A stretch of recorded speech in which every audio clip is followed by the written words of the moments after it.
On this episode of Insight, Bromances, the benefits of male friendship.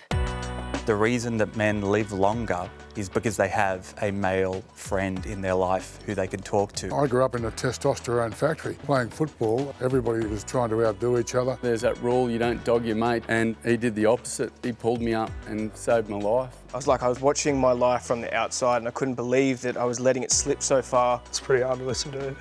Are you okay? Do you want Yeah, no, I'm fine. It's just hard to listen to when you hear about your best mate. Joey, you're a plasterer and you met Adam through work. What were your first impressions of him?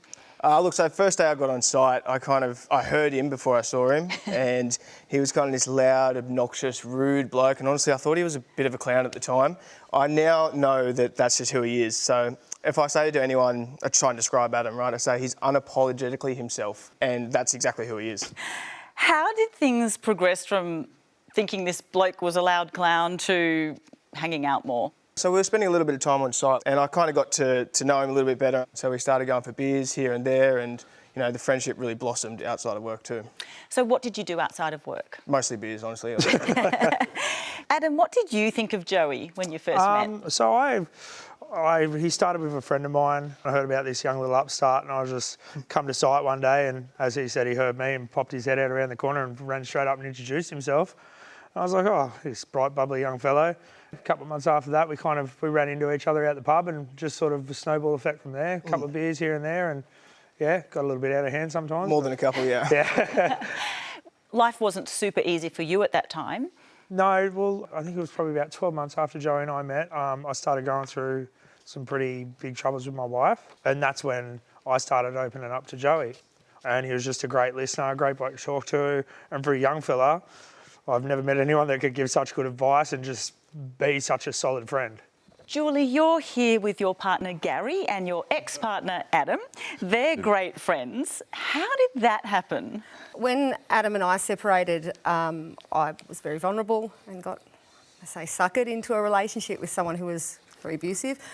Gary was doing some work at our house. Gary coordinated a few friends and sort of spent a few months trying to help us get out. We were just friends at that point. And as part of that, Adam, in the end, obviously, because of the kids, got involved in helping keep the kids safe, and they sort of met that way. Adam, you and your ex-partner Julie have 5 children together. Mm-hmm. What did you first think of her partner Gary when you met him? I guess this dude is probably the loudest person I know or have ever met. I was happy that there was another male figure there that sort of, added a little bit of extra security, and that was how we started chatting, and worked out very, very quickly that we're very, very similar. So it was kind of easy to get along. Gary, after only having met a few times, you invited Adam to live with you. Why? His accommodation ended and rental crisis. And I said, well, I'm going to build that garage into a flat for him. I suppose I've been through that same side he's been through, that you feel like everyone's taking your life from you. So you knew what it was like to be in his shoes? I think so. Yeah. Adam, did you have any reservations about moving in? The accommodation where I was at, I had to move from there. I didn't have a choice. And outside of my car, I didn't have anywhere to go. I couldn't afford to go and get a place of my own. So I thought, you know what, let's give it a crack. If it doesn't work, you can always look for something in the meantime. And pretty much from day one, it was just like that. Most afternoons I'd get home from work. Gary's got a big shed, he's a builder, carpenter, a bit of jack of all trades. So he's always out there fiddling around doing something, and I'll go inside, grab a beer, go over and have a chat. And it's just it's blossomed from there. We still do that now. Most afternoons if he's there. If he's not out in his shed, I'll go back and bang on his back door. Goes you home, sit around and have a chat. It's like an anchor. Thanks, man. Julie, you live down the road on your own with your kids. Yeah. How did you feel about the guys' living arrangements? I was the funniest about it at first. I know them both very well. I know Adam better, obviously, for a longer time, and they're both quite hot-headed and intense people. And I thought, what if they fight? What if they annoy each other and it all goes bad? But they're both, I think we all are, very respectful of the relationships and the situation, because it's so good for everyone. and nobody wants it to not work. And I think because they are so similar, really, really similar people, they both know when they're getting a bit loud or getting a bit too much for the other and they back off each other. I think that they sort of have a good gauge of where the other's at, more than most people might. Kobe, you met Kyle at work and became close friends. What did you initially bond over? Sport, basketball, footy, all those things. Music, we loved hip hop, we loved that. So we really bonded over those things. It took the period of actually getting to know him, to know you. But yeah, I felt like at times I could just unapologetically be myself all the time. Kyle, how would you describe your friendship with Kobe? The word that I use to describe our relationship would be range. I feel like we have permission to be in the fun and the banter and the play, but then also, I think like instead of bromance, like I would just use the word brother for Kobe to describe him. Zach, you're a clinical psychologist and you research men's health. Why is friendship between men important? It is this diverse, ranging, beautiful thing that so many men can have with one another. It's filled with banter. It's, taking the piss. It is beauty, emotion, connection, and it's really, really rich, and it should be respected for what it is and what it can be. And it's nice to see that more people are willing to actually lean into that now and face up to the vulnerability that is required to actually connect with another guy, because there is so much power in male friendship in ways that men can't have that with women or other people in many instances, because it provides that safety of shared connection, shared experience that you're not going to get elsewhere. I was going to say a lot of what you're describing in terms of the friendship is what I might have with my girlfriends. How are these relationships different? How are these relationships between men different to that? We often talk about the difference between face-to-face versus shoulder-to-shoulder, and it's often thrown out as not being deep for some reason, when in fact I think there is great depth to it. You don't need to say heaps of words for it to be meaningful. You can say that your day's been shit and that's enough for you to understand what another bloke is going through. I just think that vulnerability comes in all shapes and sizes, and we should be willing to realise that guys are going to connect at their time, in their place, when it makes sense. Robert and Dennis, you met at a men's shed. Why has that friendship been important, Dennis? I moved from South Africa 3 years ago, and after 3 months it was either the bridge or go back home. And my daughter said to me, "Dad, why don't you go to the men's shed? You need to get and bond with somebody with your own interests." And I did. And I must say I sat around for a week or two looking at these guys fiddling around on their desks doing woodwork. And Robert spoke to me, and his first words were, "So when are you going to start doing something?" Nobody had asked me to do anything until then. And we then got chatting, and I found out that he was a vet from Vietnam. I was a vet from the South African-Angolan War. And that in itself brought some serious connection between the two of us. Let's have a look at where you bonded. I had been a member of the Royal Fire Service for 29 years, but after I retired, I've lost contact with them. I'm 77 and I have no other friends now. I've dropped away from them. In my mind, I probably don't wish to be a burden on anybody else.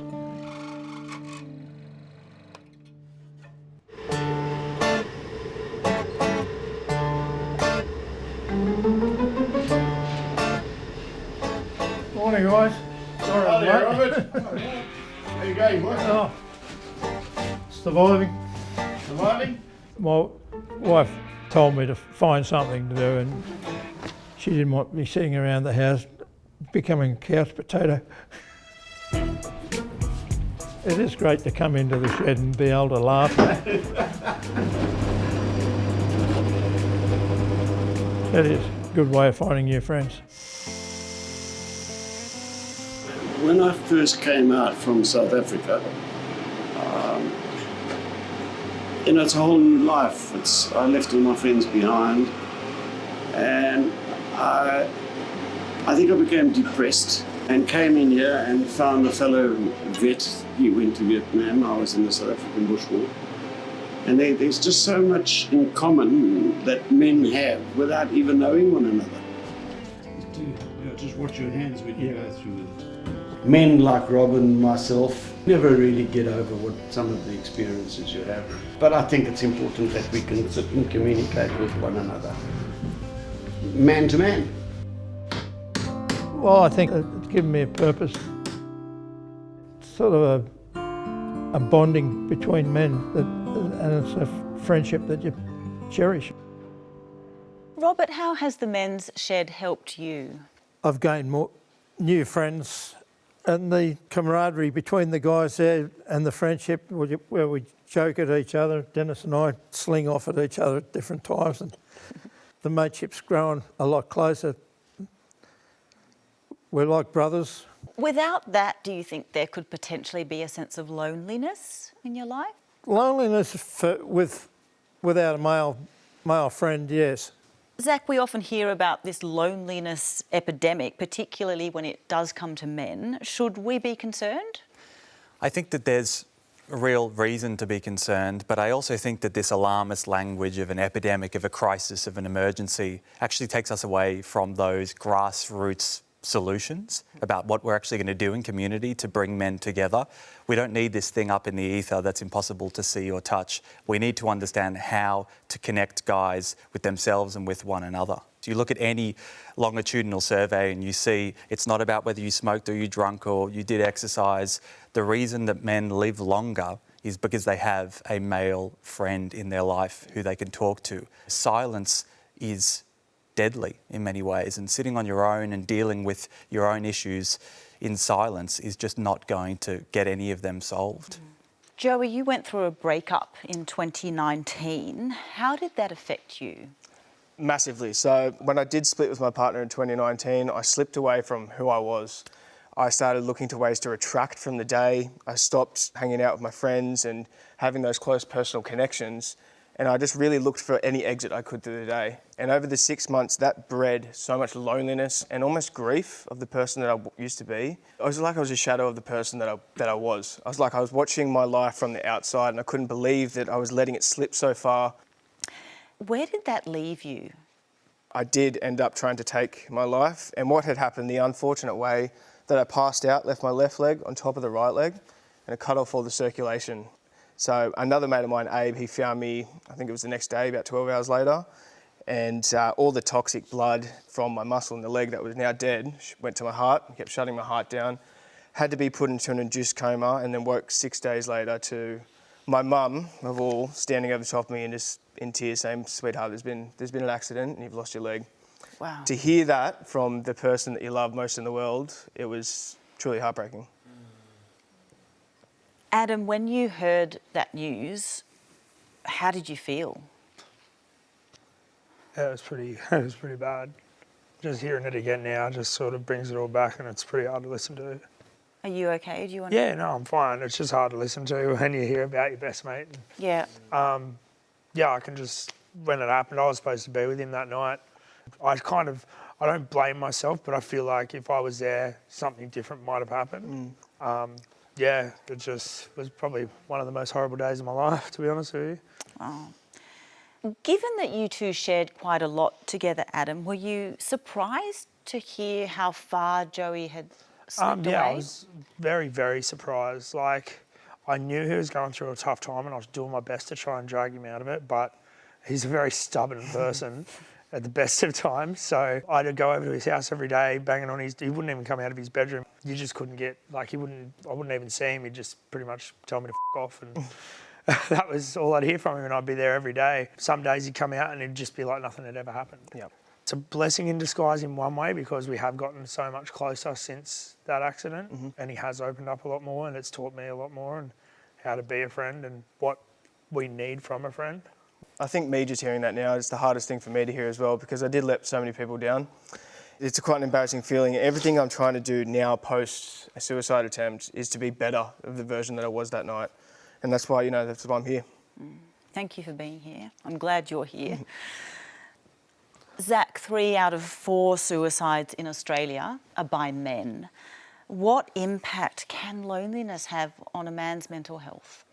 There's this old phrase called Man Island, and that's what we're witnessing throughout this country, which is that men sever the ties. They have these connections that exist in their lives, and slowly but surely they drift away from them as they age. We see when guys leave school, when they leave university, when they get into the workforce, when they become dads, friendship becomes deprioritised over time amongst men, and they start to lose these life-saving and life-giving connections in many ways. And this is the problem, that it ends up being this cycle where you think that you're a burden, you think that no one can help you, you think that you're beyond help, you don't deserve help.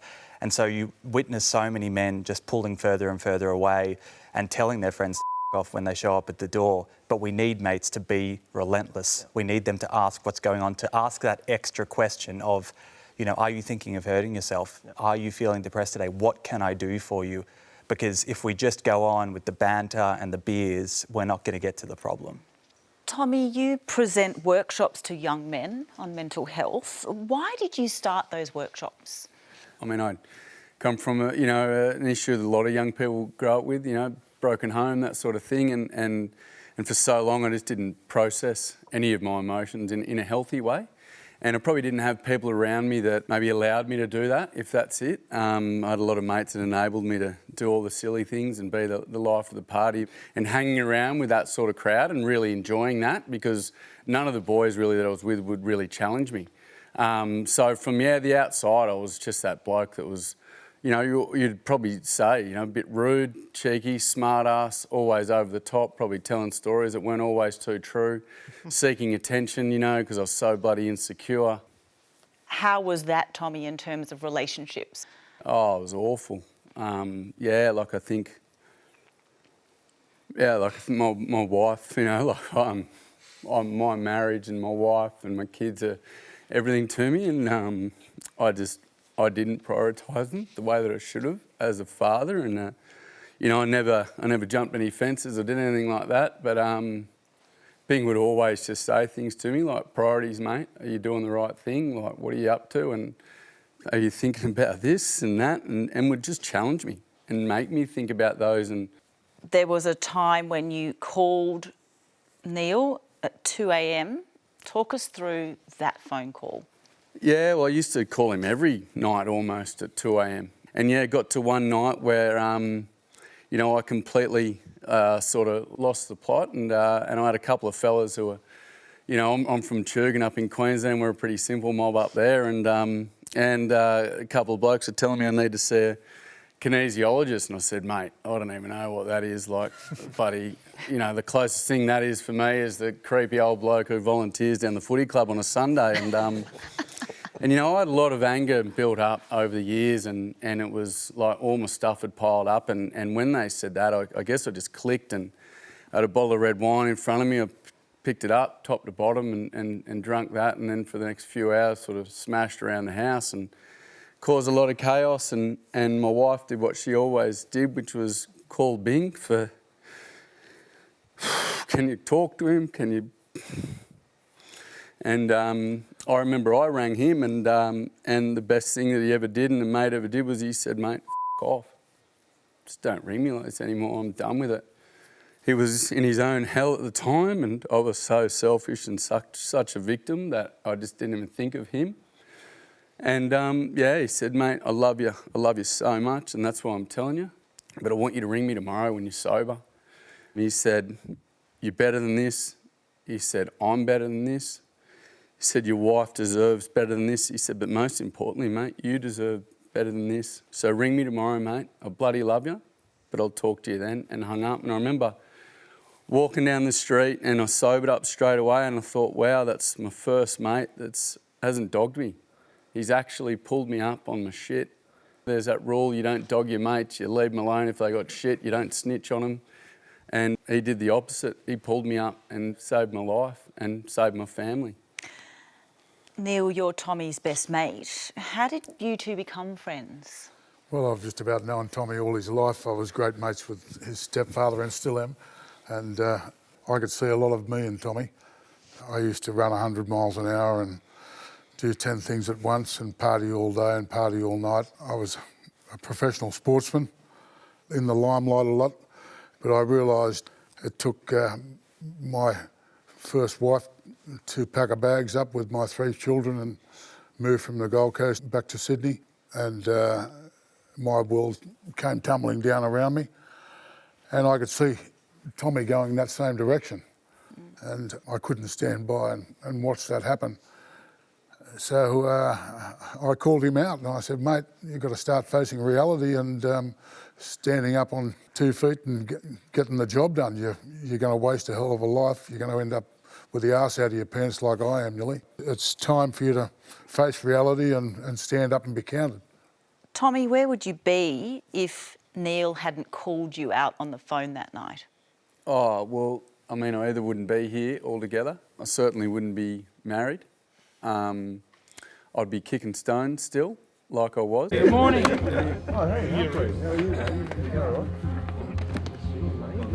Gentlemen, can I get everyone's attention for just a moment? So in terms of what you're going for, just go inside, grab something for yourself, kettlebells, dumbbells, that sort of thing. You guys excited? Oh, grab your weight, let's go! Let's go! Every Saturday we show up 7 a.m. and we carry a load. Literally and metaphorically. Physical load, emotional load. For a man, socializing is quite difficult. It's hard walking into groups and like, hey, this is me. Oy. Men don't want to share their problems with others because they don't want to annoy others with their issues. They don't want to, be a burden. Remember, anxiety can be burned out through hard exercise.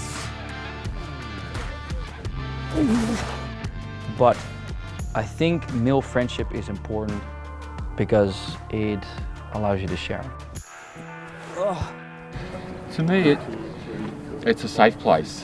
It's not just go to a karate class or go to a footy club. We can actually talk.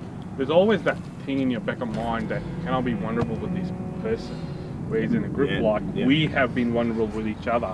We've shared everything and anything. That's a big difference. What we realize through these sessions, talking about our issues makes the other man realize you're not alone, you're not weird. And we've seen that you've pushed yourself, you picked up something heavy, and we love you for that. Every single one, I challenge you to do something very f***ed up to the dojo. Oh, it's a good example. Who's next? That's it. Yeah, let's go, come on! Yes. Oh, that's it. Come on, all! 98 kilos. Well, this is Care and Connect. Willem, how do you take friendships to a deeper level with men? Hardship. Yeah, it's always been hardship with me. So I'm very happy that you guys saw the video first because, you get the feeling from that. But in the army, it was the same. With martial arts, it's the same. It's really hard to not like someone when they choke you out and then let go when you tap.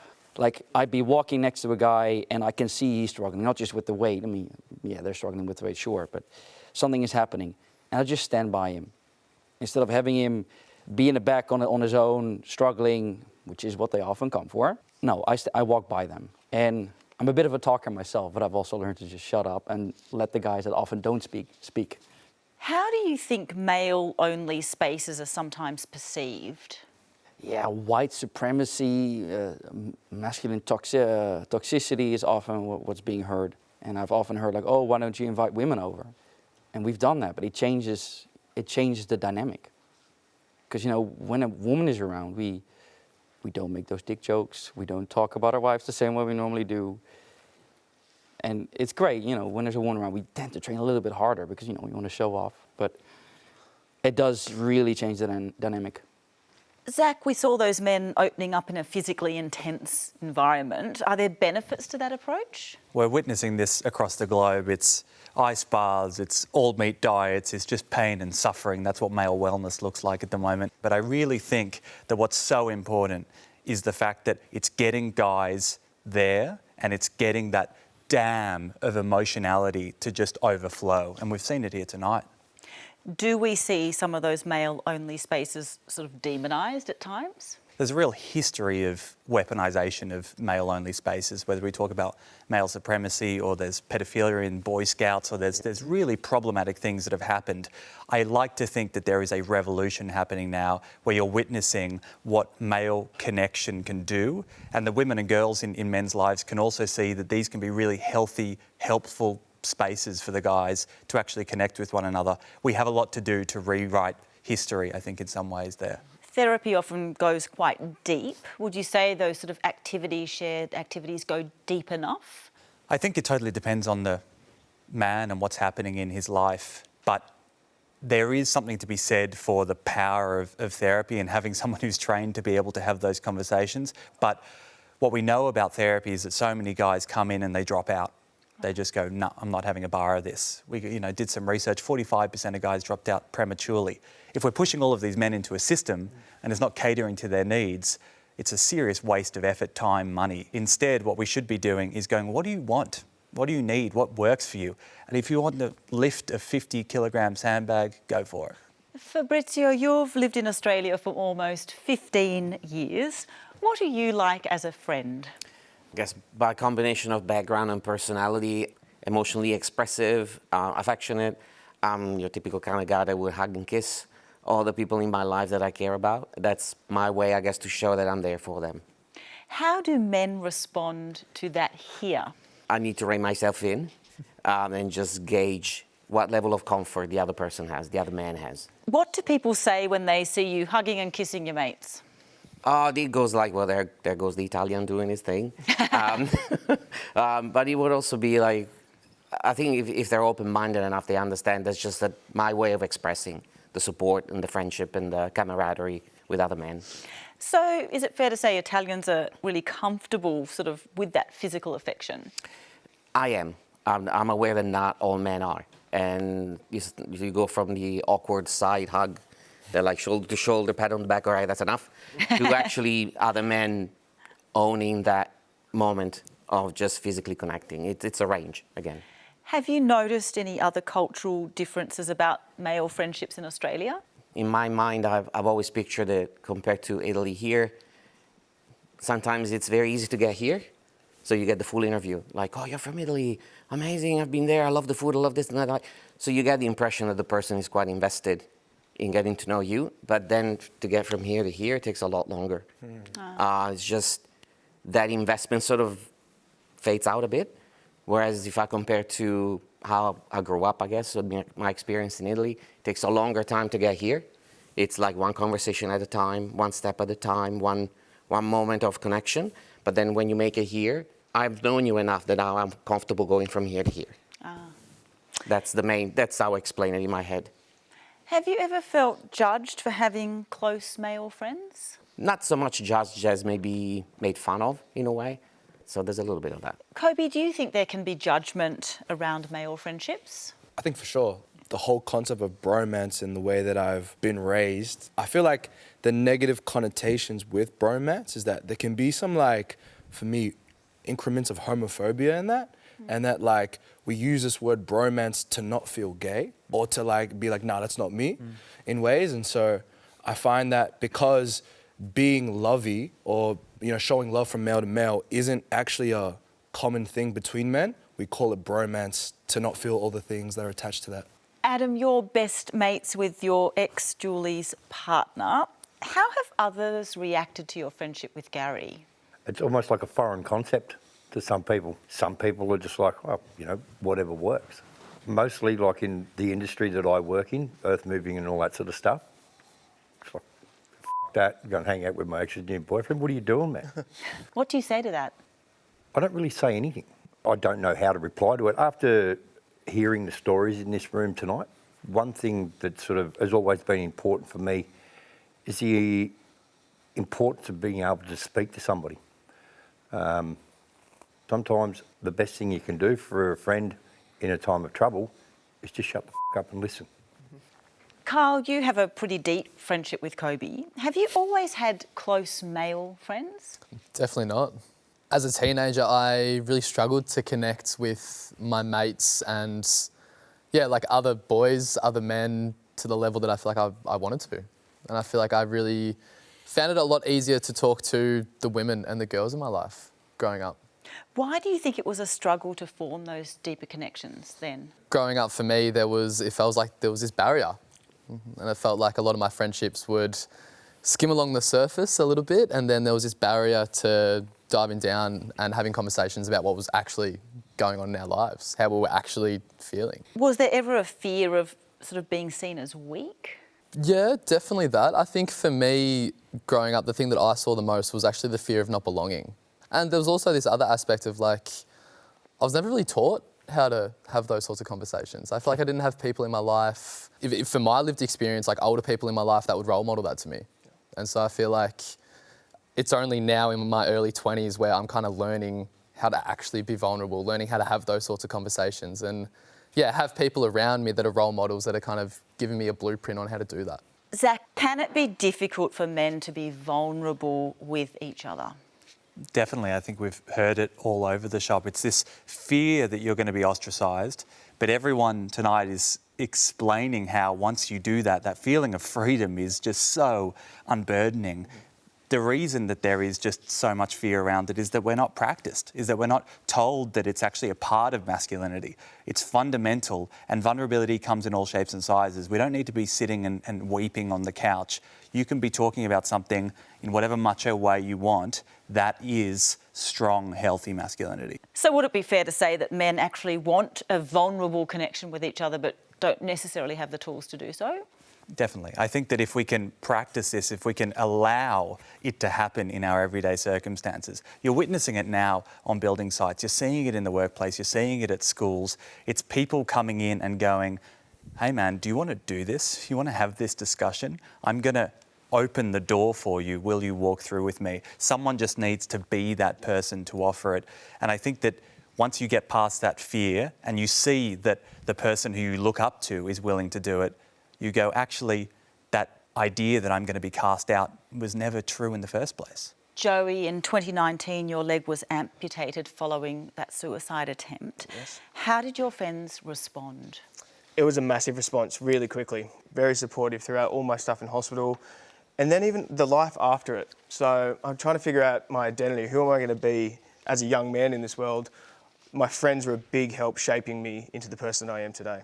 Adam, you were one of the first people to go and visit Joey in hospital. How did you support him? Just going in there and visiting him. There was one time I did bring him a Knights jersey. We're both avid supporters of Newcastle Knights, go Knights. And I just said, mate, second year I'm dragging your ass out of here. Yeah. We're getting to a game. I think just seeing the look on his face, and it was just great to see that smile on his face that we'd missed for quite a while at the time. So, did you feel like you ever needed to treat Joey differently because he had lost a leg? I think everyone really did, but see, I've actually had a friend lose his leg when I was in school years and years ago, and everyone treated him differently, but I was one person that didn't. So with Joey, I was just treated him as I always would. Like when he got out of hospital, he'd come around, we'd be having a drink. He'd be like, can you grab me a beer? I'm like, mate, you might only have one leg, but you can still get your own beer. Like, I'm sitting on the couch too. Get up and get it yourself while you're there, get me one.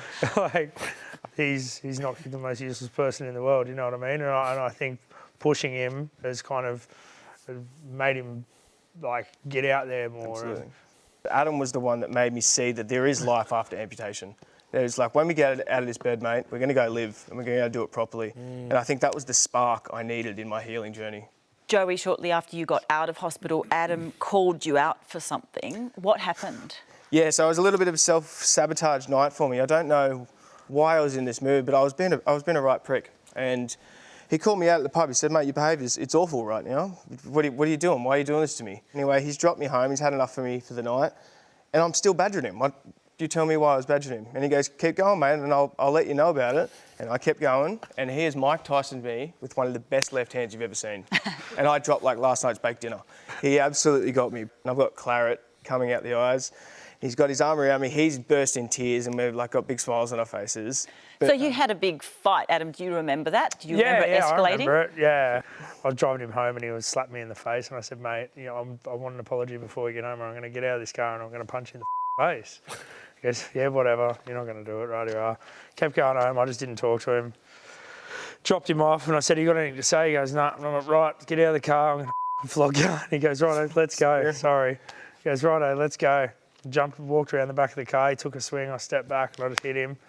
And he just was like a plank of wood, went straight back. And the second he hit the ground, I was bursting into tears. I picked him up. What have I done?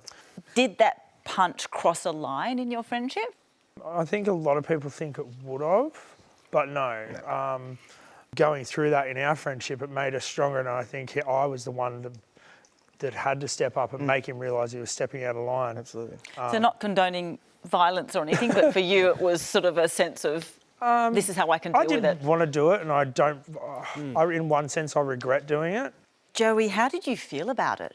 It was a massive turning point in my life. Because I had let so many people down, my friends and family, when I attempted suicide and they had to come to my aid, I started feeling myself doing it again. And for him to call me out and be like, "Mate, your behaviour's awful right now." And since that day, I have strived to be better. Everything that I do around my advocacy work and, telling my story is because of that night.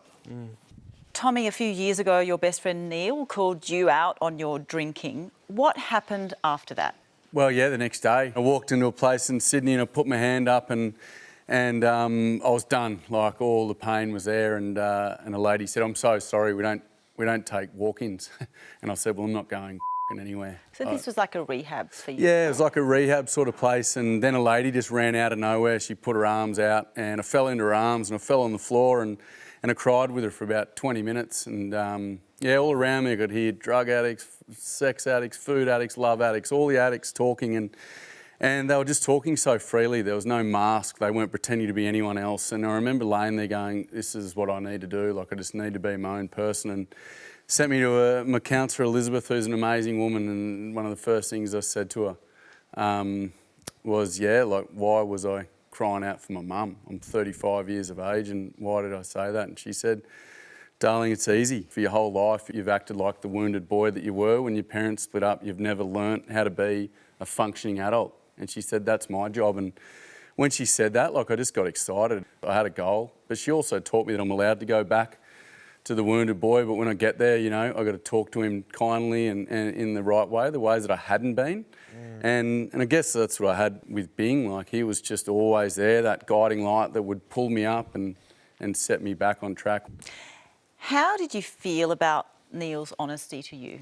Oh, I loved it. It was the moment that I found my feet. My life turned around. Even when he hasn't necessarily been the one who's made an argument in the friendship, he'll be the first to be the bigger person and come over to me and go, "Hey, mate, I've missed you. I bloody love you and I'm sorry for my part in it." And I'll be the one sitting there going, "Shit, why did I bloody behave like the wounded boy? Why didn't I step up?" And that's one of the things I love about him. He's a great mate, but he's a mentor, and he doesn't stand for my bullshit, which I really appreciate. Neil, Tommy says you saved his life. Has he ever helped you through a crisis? Yes, well and truly. We've been down a few rough gullies together, Tommy and I, and I unfortunately lost my 33-year-old son about 12 years ago, and I wasn't in a very good place, I can tell you. It was a hard time in my life, and I was spiralling out of control. I was going downhill badly. Tommy was there to pick pieces up for me. It was roles reversed, well and truly, and he's still there today. He's not only a best mate, he's like a son, and he's part of the family. When we talk about male friendship, we seem to hear a lot about drinking culture. Has that culture played a part in your friendship? I grew up in a testosterone factory. Playing football, everybody was trying to outdo each other. You'd go and run up 20 sandhills and then you'd go up and try and drink 25 schooners after it. I still, to this day, go and have a couple of beers at the surf club or a couple of beers with my mates, but I do it sensibly now. Look, you can get a million friends in your life, but the amount of people that you can really rely on, you can count on a butcher's left hand. So I try to stick with those guys that I can rely on, that aren't going to bullshit to me. They're going to tell me the truth. And the biggest thing about our relationship is forgiveness. We forgive each other and we can see each other's errors and prop each other up, but forgive and cuddle and say, listen, mate, it's okay. You know, I'm here for you. Kobe, have you and Kyle ever had a falling out? Yeah, I remember a time where we were joking around and I said some banter that went pretty far, and I actually didn't know at the time. He kind of just shrugged it off, and later on he came up to me and was like, bro, it's not on, man. And we were able to have that conversation, which was pretty new to me, you know? I feel like there's times where, for me in my life, there's things that I'd rather not say because I feel like I'd get it wrong. And so what clearings are an opportunity for us is to say things that we might not really mean in the future, but have the love that like we can work through it. And after these sessions, feeling so much closer to you. Kyle, how do you feel about those clearing sessions? For me, those sessions give us permission to make mistakes. I feel like there's a lot of resistance to men being vulnerable, and I think there's also a lot of resistance and a lot of barriers to men being in those sorts of conversations and not really taught how to take self-responsibility. Like for me in my life, there's been a really big fear that if I enter those conversations, I might end the friendship.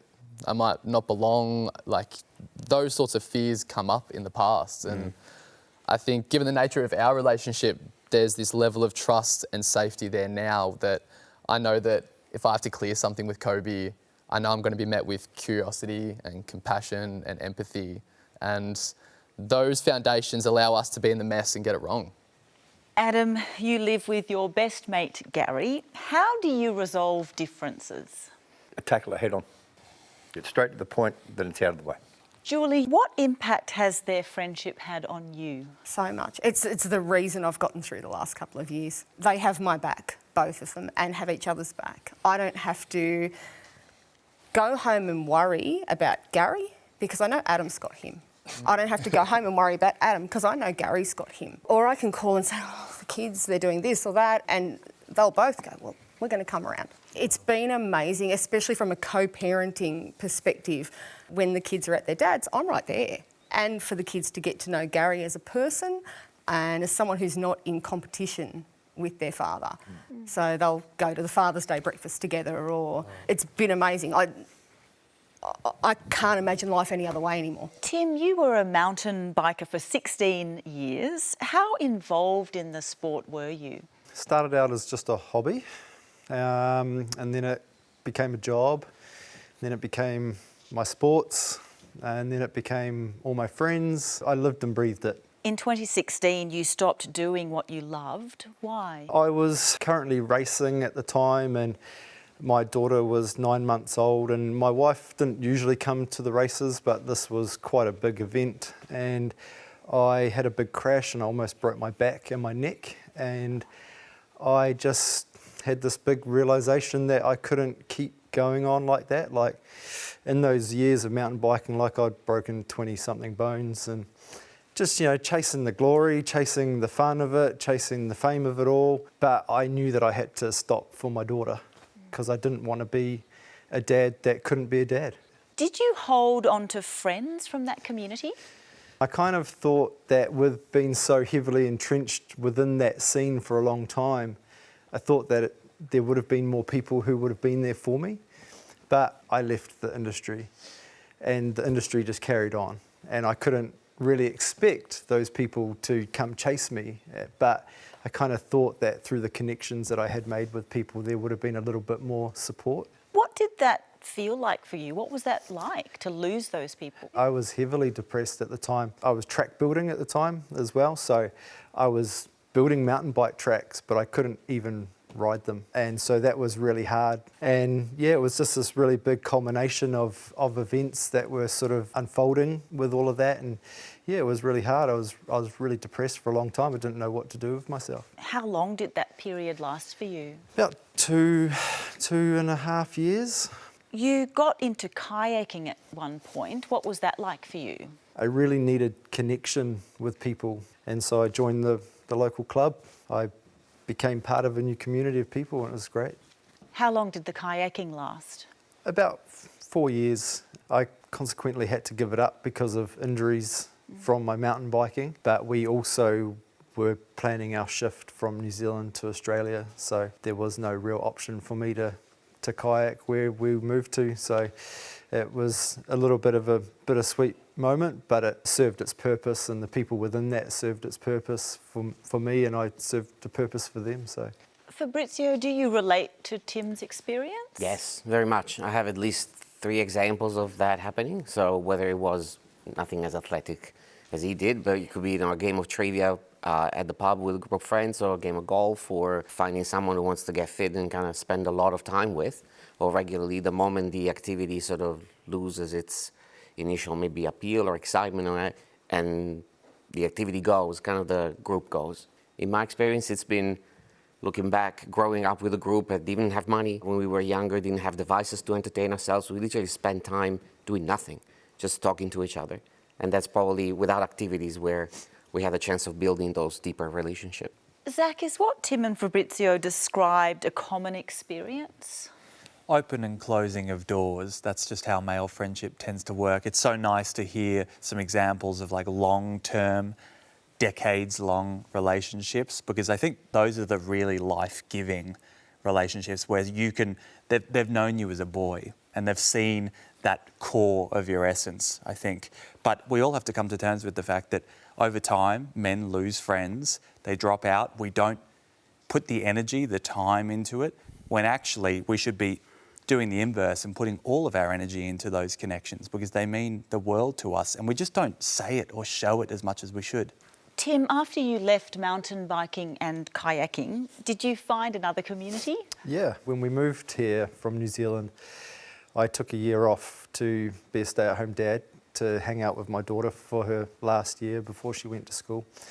And a friend of mine said, hey, I know this group of dads, that's really good, it could really suit you.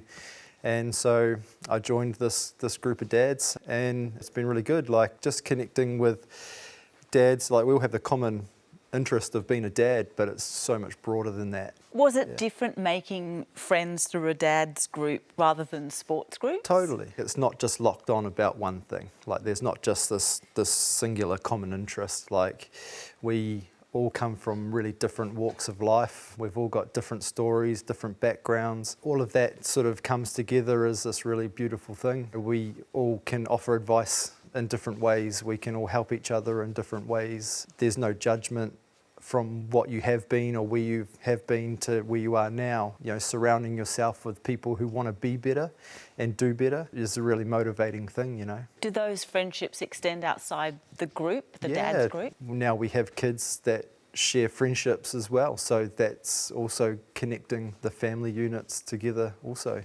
Neil, what have you learned about male friendship as you've aged? They're terribly important. You have your family, but that ability to be able to sit down and be absolutely honest with somebody, no bullshit, let it all out there on the table and have a conversation with those close guys. The older I'm getting, the easier it is to do that. Push all the bullshit aside, let's get down to the nitty-gritty. And I think it's just terribly important to be able to sit down with blokes, and blokes call you out. If you're trying to fluff things up and someone says, hey, listen, mate, that's bullshit, you know, yeah, you're right. You've got to really just tell the truth and be out there. Joey, how about your friendships, particularly one with Adam? How's that changed as you've got older? It's changed dramatically, actually. So from the party to where now I'm an uncle to the kids, we can have that relationship. It has blossomed in that way that the kids love me and I can be in and around the house, and it doesn't need to always be 100% party lit time. You know, we hang out and watch a movie and kick back with the kids and jump on the trampoline and things like that. But we also, you know, we still go out and we have a beer ourselves, enjoy ourselves too, but I'm just glad that we've moved on to the next spot in our relationship where we can just hang out without booze. Adam helped you get back into work in plastering. How did that happen? I was just hanging out at home doing bugger all during lockdown, and Adam said, come on mate, we'll put the nail bag on and we'll figure it out. We'll just find a way, whatever way works for you, being a plasterer with one leg, we'll find a way. Without Adam giving me the kick up the butt saying, let's go, let's get back to work, I wouldn't have done so. I would have kept feeling sorry for myself, and like you said, we just found a way to be able to do it. So did you make the stilts, Adam, or did you... No, I didn't make the stilts. We come up with the idea. Yes. because he had an idea of he wanted to have a water leg, and then we put the funding into getting the prosthetic onto the stilts, and the second we got him up onto it, he was just a natural. Yeah, wow. absolutely. Normally natural. it takes guys like a week, but this guy was like a kangaroo, just straight around the job site. But it was so important that he actually got me back to work, because I had no aspirations of being a plasterer ever again. I thought, this is it, I'm done. Yeah. He pushed me, and it actually snowballed into this year-long thing where I was like, oh my God, look at me go. I'm a one-legged man back on a work site, and that's all, thanks to Adam. And now he So hates good. plastering even more. Yeah, I'm retired. Adam, what does your friendship with Joey look like now? He's like an uncle to my kids. Joey's got a puppy dog. She's like my little goddaughter. She lives with me on and off as he ventures around when he can't take her with him. See, Joey lives down at the Snow, and I live back home in Newcastle, and it won't be strange for us to call each other every day, every second day, even if it's a 2-minute phone call. Yeah. Just calling up, checking in, seeing how we're going. I would almost say that the distance has made our friendship stronger, because we are checking back in with each other, and we're not seeing each other as often as what we used to. Yeah. I miss the bloke, and I wish you weren't here to hear that, but I do. Well, he is. Thank you to you both for being here. Thank you to you all for being here tonight. You can catch up on this episode or any others on SBS On Demand, and I'll see you next time.